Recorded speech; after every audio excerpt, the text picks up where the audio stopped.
So tonight, got it. So tonight's meeting is going to be relatively short. As you know, we have a new mayor, and the Department of Health is revolving. So our contact at the Department of Health is no more. So we are going to work for the next meeting, which seems like it's going to be in person. I'm not too thrilled about the in-person thing, but you know, it is what it is. I don't, sometimes resolutions don't really go too far, but I'm wondering if I were to bring a resolution forward from this committee that says, you know, to give the governors, you know, has decided that we should go back to in-person. And I think that we should be given the option if we want to use Zoom or not. So I don't know what the committee feels about that. So we'll discuss it further. But I do want to welcome all of you tonight. And as I begin, I want to share my screen with you. Let me go to this. Are you seeing this? Yes. You're seeing, Yes. this is the budget. You're seeing the budget. But are you seeing the Department of Health statistics right here? Yes. So as you see, we are coming out of a Omicron wave. Everything is decreasing all across the board, which is good. The governor and the mayor has said that they are easing restrictions. Do I think it's a good idea? I have no idea. Many scientists are still predicting that there's a chance for new variants to come up. So, you know, we have to be mindful. So even though, you know, they are saying to ease restrictions, we still have to take care of ourselves and make the best judgment for ourselves. So, you know, this is good. I'm happy for it. You know, it's coming down. You know, deaths are coming down, you know, and this is good. This is very, very good. It proves that vaccinations do work. So, you know, I do want to encourage everyone to take their vaccine. So with that said, let's talk about the budget. Let's look at the budget. David, you're here tonight.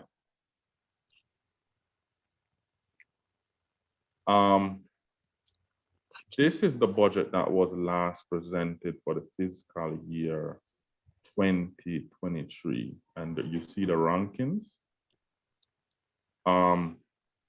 Bob, I think that you were saying something about a neighborhood. Last meeting, you said something about establishing a neighborhood, some advisory committee. Is that what you're saying? Well, I think we have to look at certain indicators in the community and to find out what would be the primary healthcare indicators in the community. To have a real understanding of, be a working committee on the issue of healthcare indicators. And there's one other piece I'd like to put on the table, and it came out of a conversation that I had today with Ostos Community College and a number of food justice organizations around the Bronx. The issue of nutrition and health is intrinsically tied, and it's something I think we should be exploring as in our role as looking at health. I know a number of other community boards around the Bronx have been looking at food justice and food sustainability. And I think it would be helpful for us to educate ourselves on the issue of the role that nutrition and food sustainability and, of course, food deserts and all the other pieces that go along with it play in healthcare disparities. And that was really the issue that I was really talking about, is what are the main healthcare disparities that are prevalent in our community district? Who's affected by these healthcare disparities? What sort of interventions are in place right now? And to have a survey and a real understanding of the impact, both the short-term and long-term impact of healthcare disparities. We certainly understood that communities of color and other economically disadvantaged communities, and some of the economically disadvantaged communities got more impacted by COVID because of these healthcare disparities. And it's something I think us having an understanding of and a real comprehensive plan of action and recommendations would be an important piece of what would be a healthcare agenda for Community Board 8. Right. So you're saying to establish a committee that talks about health disparities? Is that what you're saying? Something in the budget? I would suggest that we establish a committee or working committee on the issue of healthcare disparities. Both people on the board, and there are people, of course, in the community themselves. And really, when we talk about budgets, and I admit I'm a novice, and David, maybe you know better than I how budgets can be expended, that we look at budgeting in a piece for a real study on the impact of healthcare disparities in Community Board 8 and the impact that it has upon those living in this community board. Right. David, yes, there? Yes, I am. Sorry, there I am. I think it's a relevant topic. I would suggest that you explore what, if anything, DOH, and you folks know this better, you're closer to this than I am, but you know, our budget requests need to be agency focused. In other words, asking such and such an agency to do something. But in this case, I would try to explore what DOH has done in this area, because Bob, I think you're right. This is quite serious, but I've got, personally, I've got a gut feeling that they've started to explore this citywide. Now, have they distilled it down to the borough and level? Probably yes. To the community district level, maybe not. I honestly don't know, but maybe you're putting together a working group like that could dig into that. I will tell you that Deb Travis has been superb at digging up stuff within city agencies and databases and all public information. I appreciate that. We had actually, my agency started approximately 2 years ago, right at the beginning of COVID, a healthcare disparities coalition in Brooklyn that has been looking at these things. We've had Dr. Torian Easterling involved and other members of the DOHMH engaged. And while there has been some data collected, it's not as comprehensive as it needs to be, nor does it go down to the, as you put it well, does it go down to the community level. They may have some broad data on the issue of on a borough level. I think that you're correct that if we could establish a working group, or even bring it into this group in general, to bring in some folks to educate us initially on the issue of healthcare disparities, see what is available. I could certainly make the connections within DOHMH. To use some of my both my role as a commissioner and also the connections that I have in city government, to bring in 1 or 2 speakers working with Omar to have really lay out. I know that there's a working group on these issues, on the broader issue of faith and community in the Bronx. Once we've educated ourselves, I think, again, once we've educated ourselves, then we could have people with enough knowledge base and perhaps with the then inspired to become part of a working group. So I would say that one of the best ways to approach this would be to bring in a few speakers, have them educate ourselves, but with the goal of ultimately getting to the point where there could be a working group that would either use the data that's available or work with DOHMH or DOH state to allow that data to be brought down to a community-based level so that we can do a better job of looking at the impacts that's happening within our community, and then look at solutions such as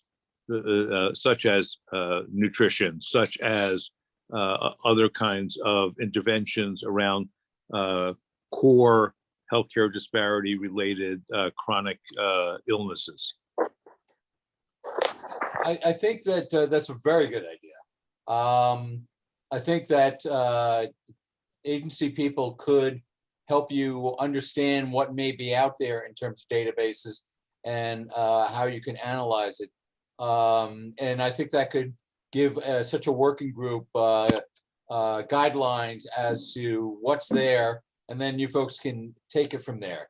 But I would also keep in mind that if it doesn't exist, you're not going to do it here. You're not going to do it within this budget. It really is a citywide thing, and I think your intuition is good. It probably does exist at some level, and an agency like DOH could help your working group explore that. But having said that, I don't know that that's going to help you figure out expense requests and capital requests.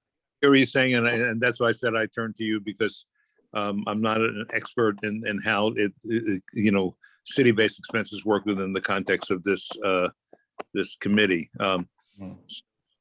Just in general, I agree with you that. So I likewise sit on the board of a major federally qualified healthcare center. They have some of these stats. I'm sure Monty has some of these stats. I think that just Omar, just from I'll step back from and say that just from a committee point of view, I think it would be a very healthy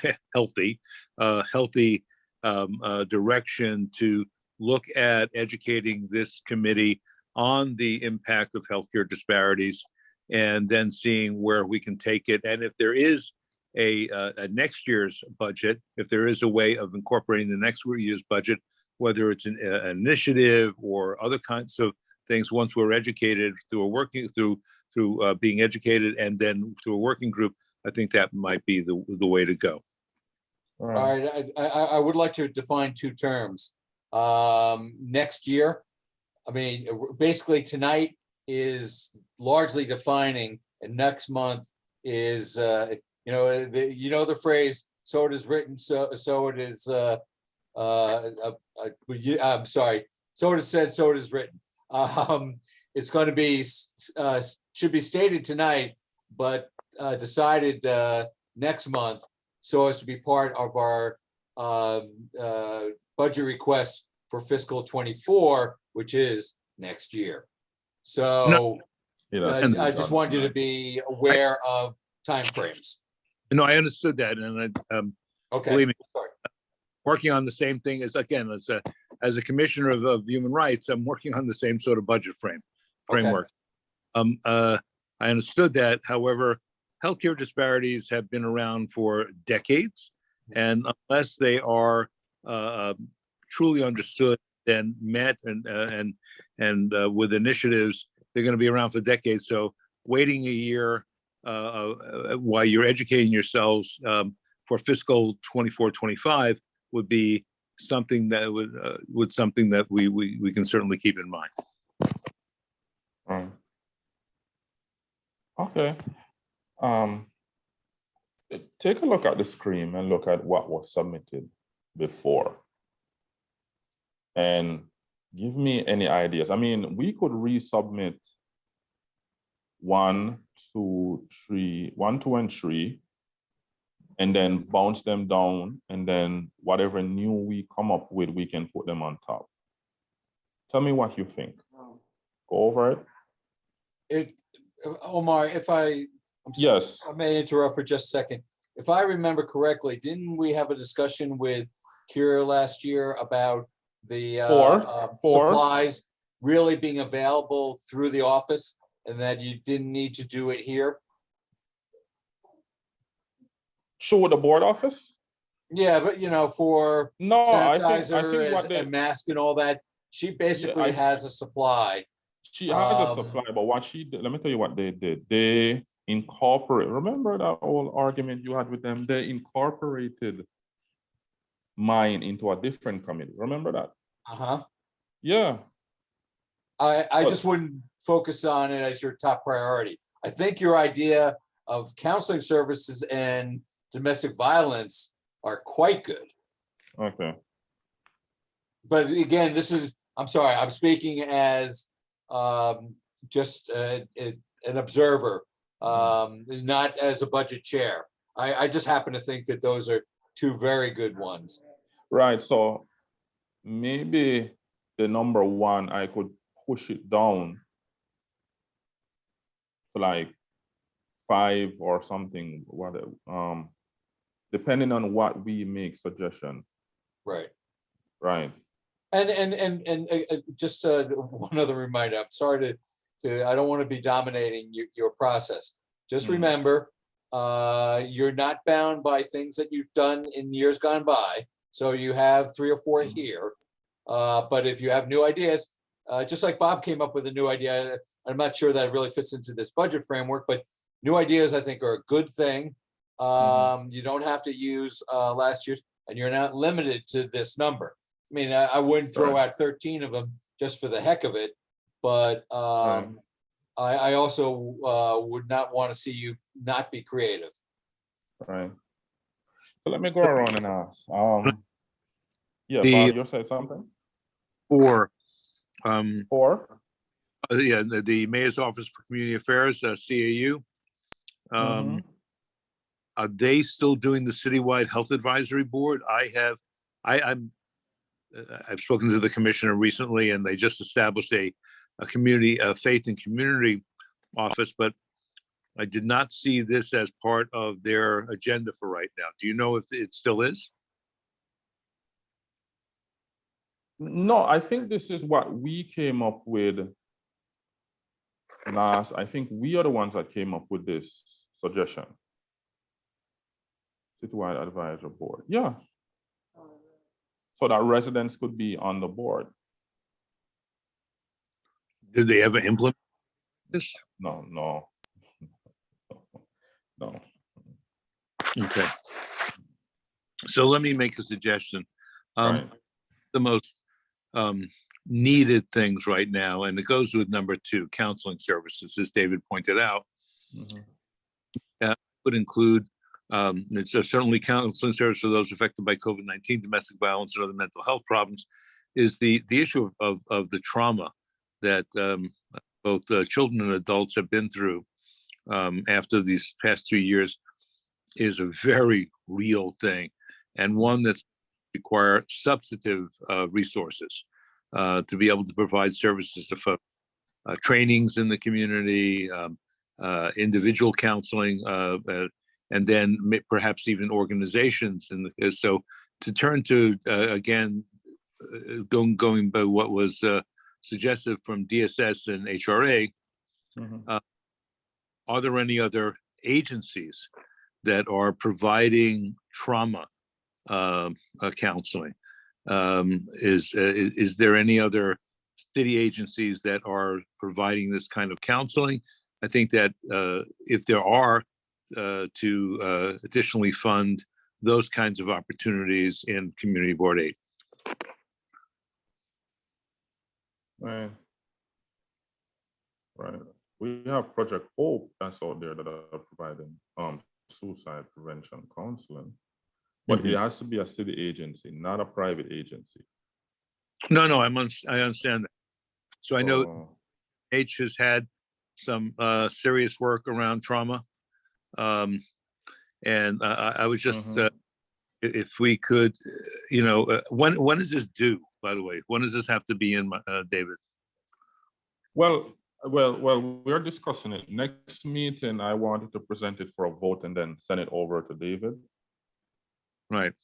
I mean, but you should try to create a preliminary priority tonight so that over the next month, the committee members can think about, well, this one should be second and that one should be first or whatever. And Yeah, but then that's vote on it next month. Yeah, that's what I was planning to do. Just listen to what is being said, write it up, send it by email, and of course, CC you on it as well, David, and then next meeting. Oh, you don't need to include me in this We round. try to vote on it. Okay. Right. Well, I like to include, you know, you're the budget chair. I trust your judgment, you know.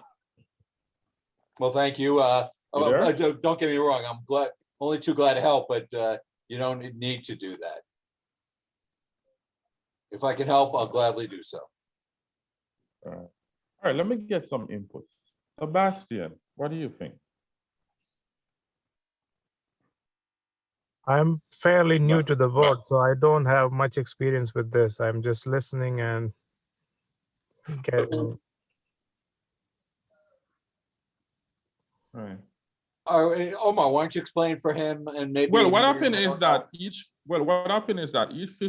fiscal year we make budget, we do a plenary budget from our committee and we vote on it. It goes to David, our budget chair. And then it usually gets incorporated into a larger budget that gets voted on by the board. Then it gets sent to the city. Mhm. But what we're discussing is needs for the community. What do you see that may be a need health-wise? Because this committee is basically 3 committees in one: health, hospitals, and social services. So you can look for social services point of view, health, or whatever you think is needed within a hospital. And it has to go to a government agency.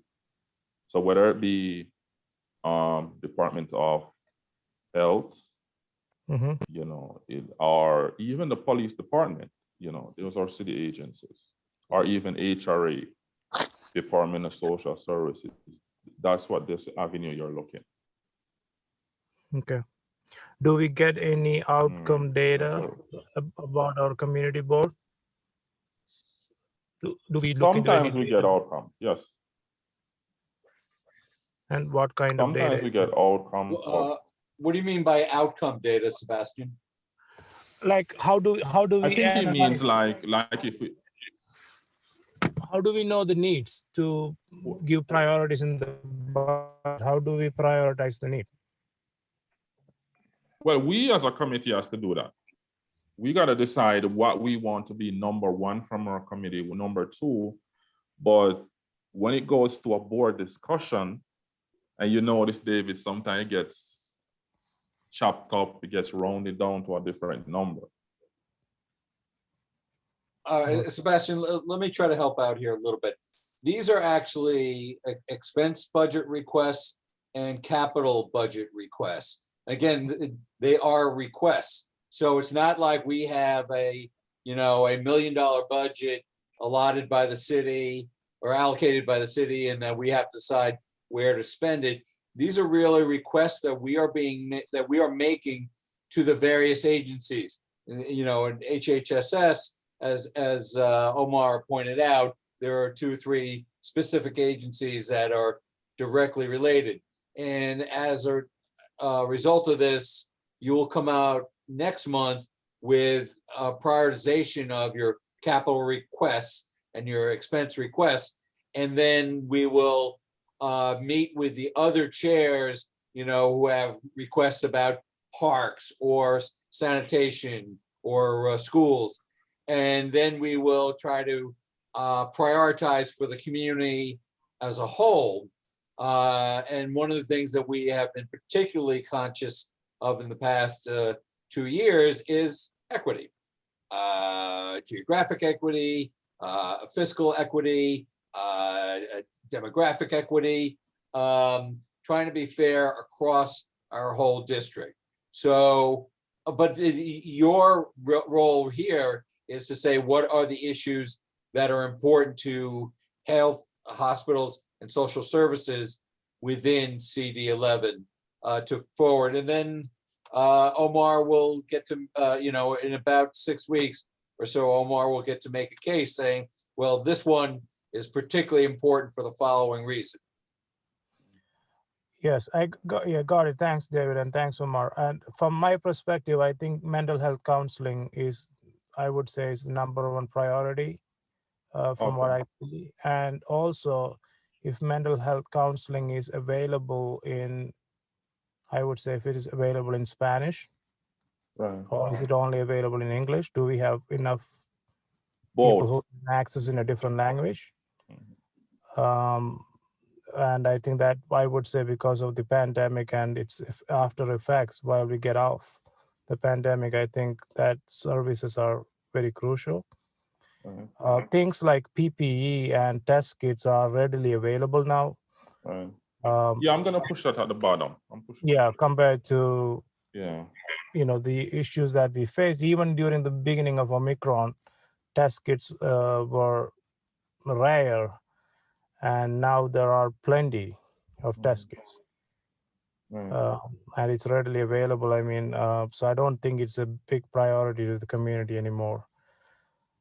So, Thomas, I'm sorry to cut you off. So you don't think maybe I should add something about at least something maybe about more portable testing sites in here, like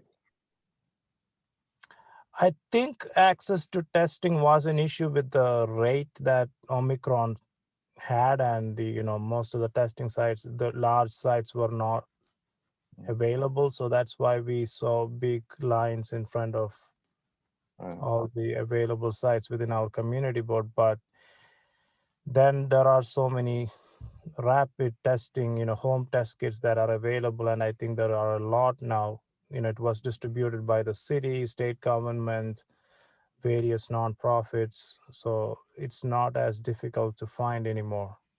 okay, Same thing with the PPE. right. I would so- I'd remind you that we're talking about July 1st of 2023. So the likelihood, given the trends we've seen in the last 6 weeks, the likelihood of the need for those things seems very, very low, because we are likely to go from pandemic to endemic. But again, this is your focus area, not mine. It's just an observation. Right. All right, I see 2 hands up. Karen?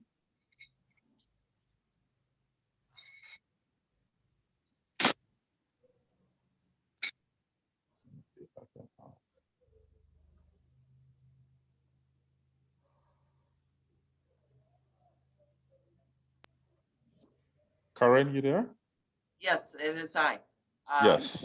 I would certainly move the mental health issue to #1 priority. I think we have seen this with the issues in the subways and people just struggling with all the issues dealing with the pandemic. So Sebastian's comments about availability of testing kits, I think, was a wise one, accurate, and I would, on my perspective, vote for the mental health issues to be #1. Now, Bob's comments about food, that is a tough one to assess. We see a lot of food pantries around that are being overwhelmed, and with the donors primarily, I think, from churches, and the church attendance is down. We need to figure out how to supplement these food pantries and the farmers markets. My opinion. Thank you. Okay, Bob, I see your hand is up again. Yes, 2 things. One is I looked up online. I would agree that DSS and HRA are involved with counseling services. I would include into that particular thing, DOHMH has a number of trauma and mental health based services that are to address the request before multi-language, and the Mayor's Office on Mental Health also provides a number of these kinds of services. I think that needs to be prioritized, and built into the language there is also the issue of trauma and post-pandemic trauma. And I think that's something apropos to what David said. You're right. God willing, there's not another variant that's going to kick us upside the head. And the amount of research that's now been done on intervention is much, much higher than it has been before. However, the trauma is going to be around for a really long time. And it's something that we're going to have to deal with on many, many levels, and I would include that in there. As far as the issue of nutrition as healthcare issue, we know that I'm sorry, the person who spoke before. We know that these pantries had to spring up. Many of them are now either shutting down or decreasing their services because they don't have the funding in place to do this. There are city agencies that are directly involved in SNAP programs, which is sustainable funding for nutrition. And I would like to build in something there around food sustainability and nutrition. And what do the research as to which agency needs to be funded appropriately to do that. But I think that would be a second priority. I agree totally with David that the protective medical supplies and the PPE and the gentleman that spoke before is going to be something that's going to be lesser on the prioritization level because of the way that we are now prepared to where we are. So the two areas that I would certainly again push is counseling services, trauma intervention, include DOHMH and the Mayor's Office on Mental Health, and then find out which is the proper agency or agencies within the city constellation that can help increase the amount of funding that is available for food sustainability and nutritional services. Okay. Okay. Let me get a Omar, letter in. I need to drop off. I think you don't need me anymore anyhow. All right. Thank you so much. I'll be in touch with you. Okay. Please feel free to do so at any time. All right. Thank you. Good night. All right. Night. Miriam, do I get? I know you're about to go. Can I get an input from you? You're muted. She had another meeting. Okay, I couldn't unmute myself. I'm listening. I'm really not an expert on this. Trauma, I think the trauma is now and was during the last 2 years. I don't know if a year from now we will still deal with acute trauma. Trauma is lingering and takes a long time to recover from, and sometimes you don't. So I'm okay with, and I encourage support for traumatized people. The food insecurity, I was very much aware of it because some of our patients on hospice experienced the same thing. And as you could tell from my accent, I'm also not American born. It's the most shocking thing, and it's the most heartbreaking thing. So I'm very much in favor of it. I don't know how much the city will cough up, or even the state. I know that some of the grab and go programs have been reinstated. They are funded by DFTA to a large extent. So I'm okay with the points. I think they're of equal importance. Okay. All right. Thank you so much. Kimberly, and then I'm going to go to Sebastian. Yes. Mhm. Oh, okay. Yeah. So, I'm listening to everyone's input and interpretation as well. I do agree with Mr. Kaplan. And, if we want to talk to the community regarding in health disparities, I think nutrition is the #1 top factor, especially when you're looking around and walking around the neighborhood. How many bodegas do you see in comparison to one supermarket, or how many bodegas you could see in comparison to a fresh food market? It's very interesting when you look at that kind of point of view. I do agree that the counseling services and mental health is a top priority, because I think that's something that's always going to be a top priority. And then second would be domestic violence. And I definitely want to include, topics regarding health disparity, because, it's not just one, it's an umbrella. So if you're gonna talk about one topic, you're gonna talk about nutrition and the availability of resources.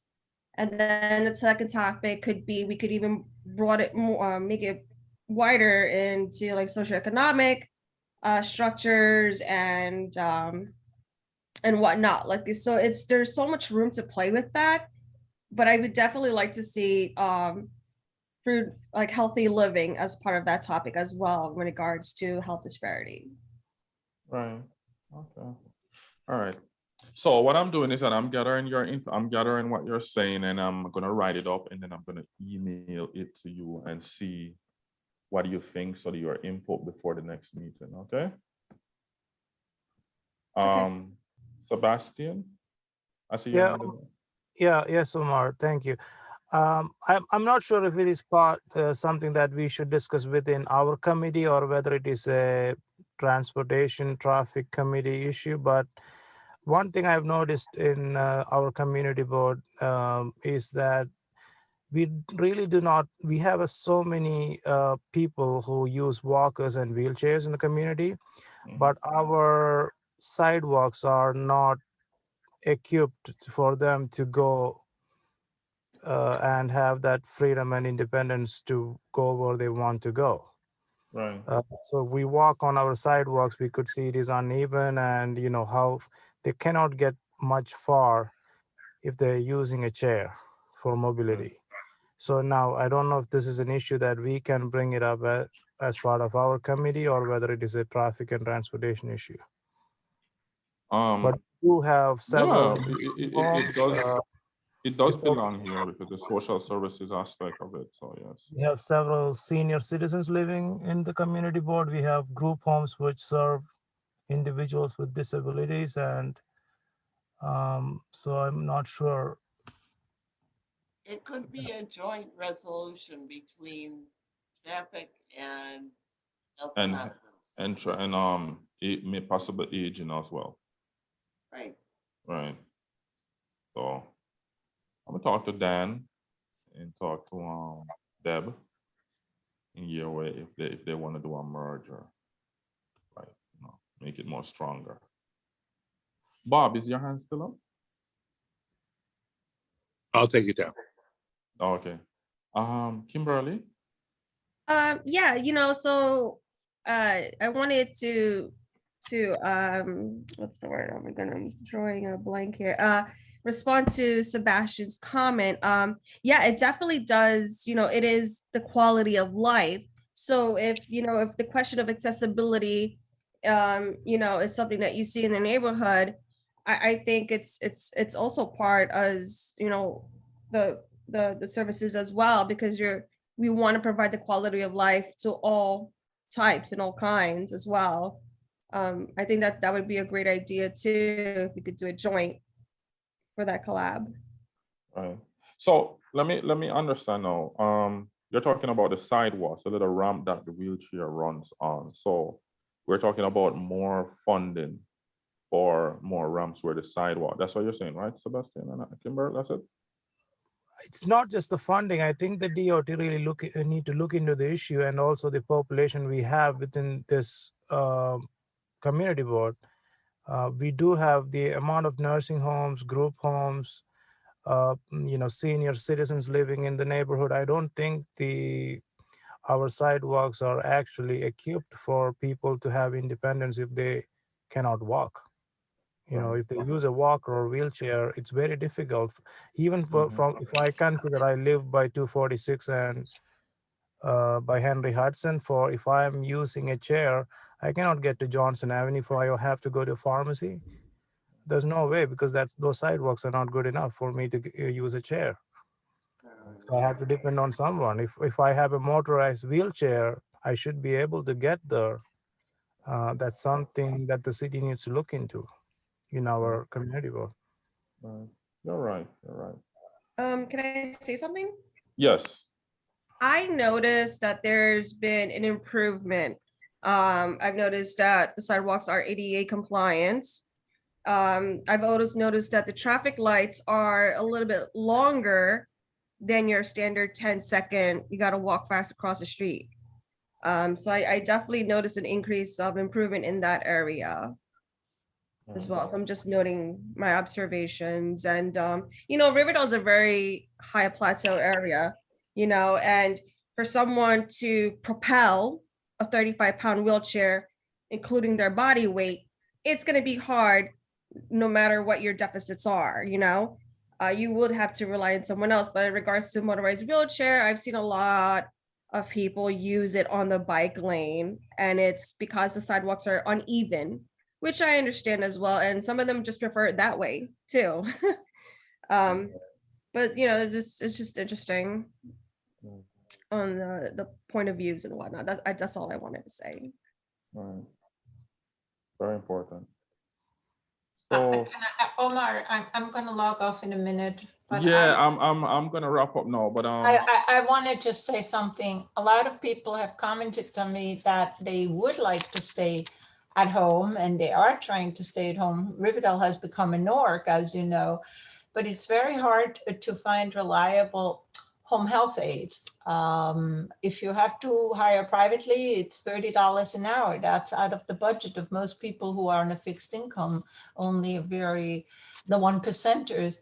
And so I have been trying to think, how can we get more support to older adults who live fairly independently and want to stay at home and age at home with the support of funded or partially funded home health aides. well, we could put something in the budget for that. We could definitely ask Department HRA if they could assist with hiring more home health aides.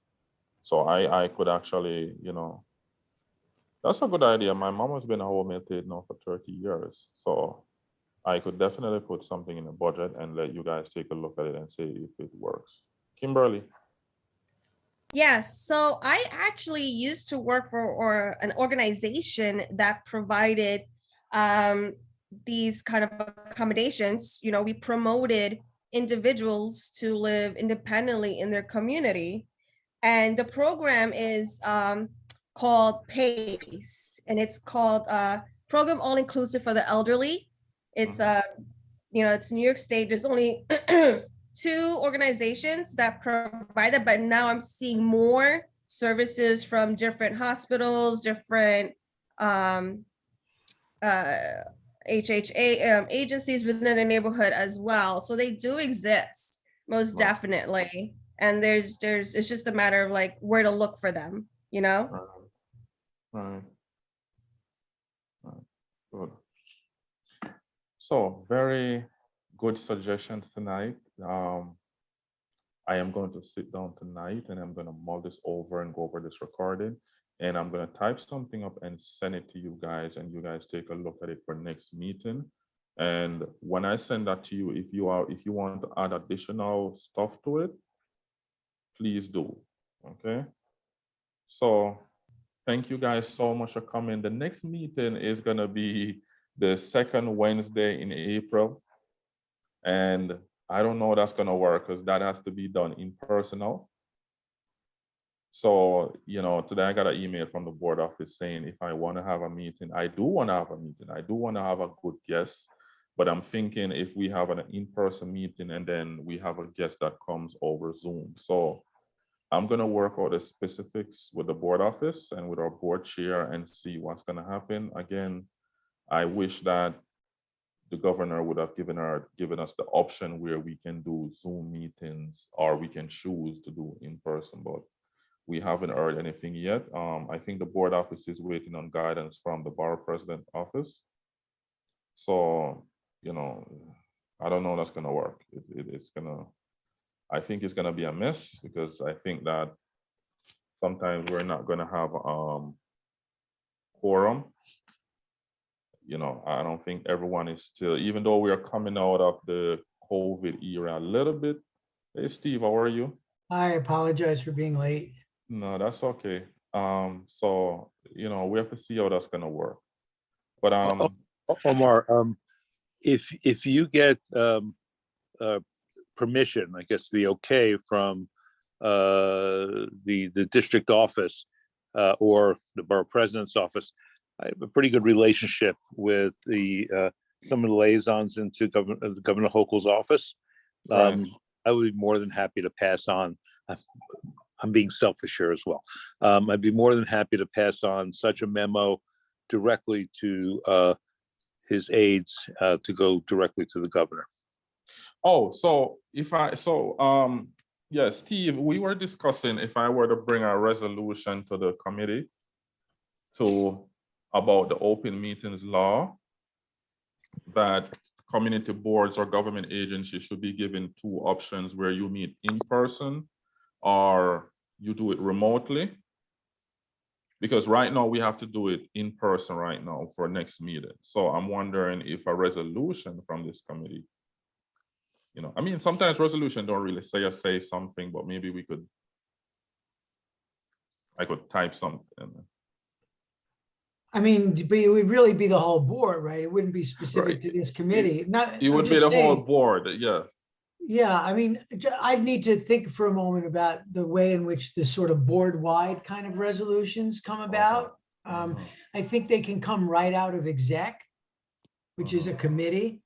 And Right. that's probably maybe shoot Laura an email and say, our committee can do it, but probably it can come out of exec if we want to make that, proposal. That you're saying Right. it would be in favor of a hybrid model. Yes, well, actually it would be choice. You would have a choice where to meet remotely or to meet in person. To give New York State that right. So therefore, if we chose not to meet in person, we can, what I'm saying, you get where I'm coming from. I see. Yeah, I mean, I don't know. It's I'm an old person, so it's hard for me to No, think you're that not. that participatory government would go on, kind of there. I think there'd be a tendency for it to be online Right, over time.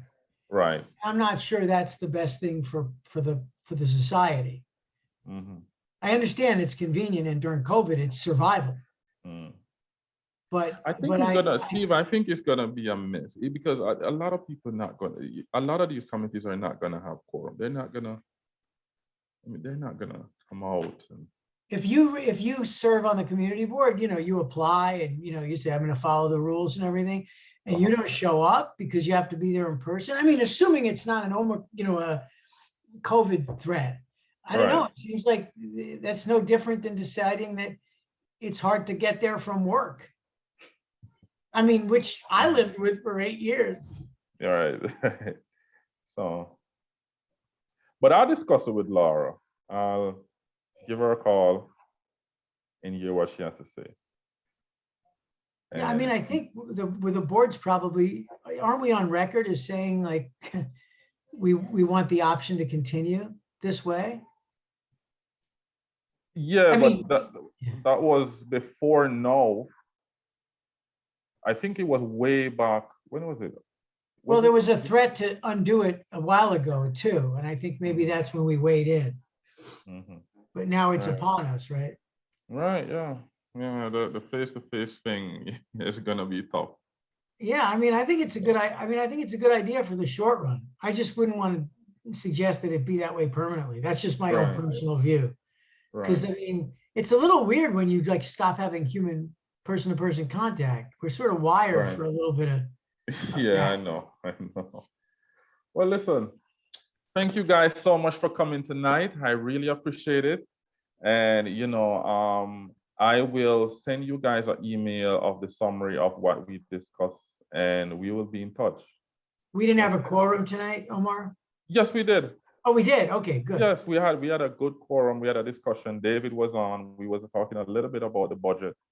But since as how you came in a little, what I'll do is that I could fast forward you the recording from earlier so you can see it. What I said. Oh, okay, thank you. I But appreciate I it. Right. think what Steve is saying is, did we approve the minutes? No, next meeting I'm gonna bring the minutes along with this meeting.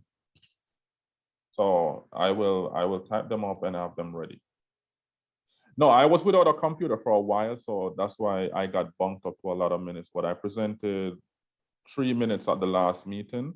So this upcoming I'll present 2. But I got a new computer, so I'm all good right now. So I will type them up and send them off to you for next meeting, okay? Along with the budget suggestions that were made tonight. Yes. All right. Yeah, So sounds good.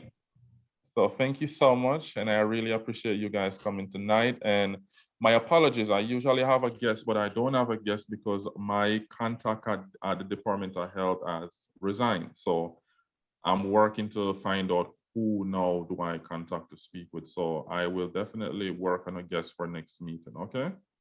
Omar, you have like the most impressive record of guests. You're virtually a Tonight Show host of the Oh, community. no. So you Well, don't have to Steve- apologize for anything.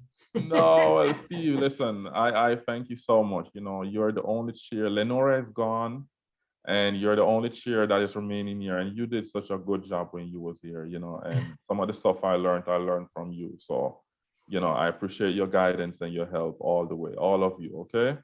Thank you. Thanks. So thank Thank- you so much and have a good night, okay? Okay, Good night. well. Good night. Good night. Thank you. Bye-bye.